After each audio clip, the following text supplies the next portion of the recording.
తిరుమల భక్తజన సంద్రమైంది. వైకుంఠ ఏకాదశిని పురస్కరించుకుని స్వామివారిని దర్శించుకునేందుకు లక్షల మందికి పైగా భక్తులు తిరుమల గిరులకు చేరుకున్నారు. వైకుంఠంలోని అన్ని కంపార్ట్మెంట్లు భక్తులతో నిండిపోయాయి. నారాయణగిరి ఉద్యానవనంలోని తాత్కాలిక కంపార్ట్మెంట్లు కూడా భక్తులతో కిటకిటలాడుతున్నాయి. కంపార్ట్మెంట్లు నిండి రహదారిపై 2 కిలోమీటర్ల మేర భక్తులు బోరులు తీరారు. మరోపక్క కాలినడకన పెద్ద సంఖ్యలో గోవిందనామ భక్తులు తిరుమలకు చేరుకుంటున్నారు. భక్తులకు ఎలాంటి అసౌకర్యం కలగకుండా టీటీడీ ప్రత్యేక ఏర్పాటు చేసింది.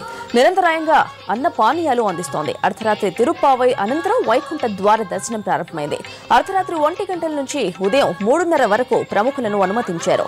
ఆ తర్వాత నుంచి సామాన్య భక్తులను దర్శనానికి అనుమతిస్తున్నారు.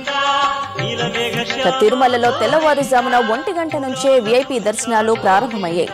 సుప్రీంకోర్టు జడ్జి రమణ, కేంద్ర మంత్రి సుజనా చౌదరి, ఏపీ శాసన మండలి డిప్యూటీ చైర్మన్ సతీష్ రెడ్డి, మంత్రులు సిద్ధా రాఘవరావు, కిమిడి మృణాలిని, ఎంపీలు సీఎం రమేష్, కేసినేని నాని, శివప్రసాద్, విప్లు, మేడ మల్లికార్జునరెడ్డి, చింతమనేని ప్రభాకర్, సినీ నటులు మోహన్ బాబు, సుమలత, అంబరీష్ తదితరులు స్వామివారిని దర్శించుకున్నారు. వీరితో పాటు టీటీడీ బోర్డు సభ్యులు కూడా తిరుమలేశ్వరిని దర్శించుకున్నారు. ఆ తర్వాత ఉదయం 3:30 గంటల నుంచి సామాన్య భక్తుల్ని క్యూ లైన్లోకి వదిలారు. పవిత్ర వైకుంఠ ఏకాదశి పండుగ సందర్భంగా ఆలయాలకు భక్తులు పోటెత్తారు. భద్రాచలంలో శ్రీరాముల వారి ఆలయం భక్తులతో కిటకిటలాడింది. తెల్లవారుజాము నుంచే భక్తులు బోరులు తీరారు. భక్తుల రాకతో జనసంద్రంగా మారాయి ఆలయాలు. భక్తులకు ఏర్పాట్లు చేశారు అధికారులు.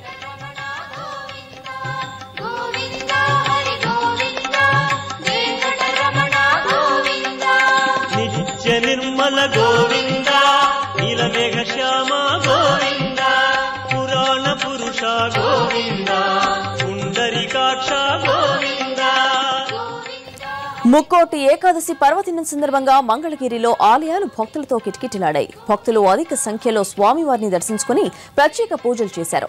తెల్లవారుజాము నుంచే స్వామి దర్శనానికి భారీ క్యూ లైన్లో వేచి ఉన్నారు భక్తులు. ఎలాంటి అసౌకర్యం కలగకుండా అధికారులు ఏర్పాట్లు చేశారు.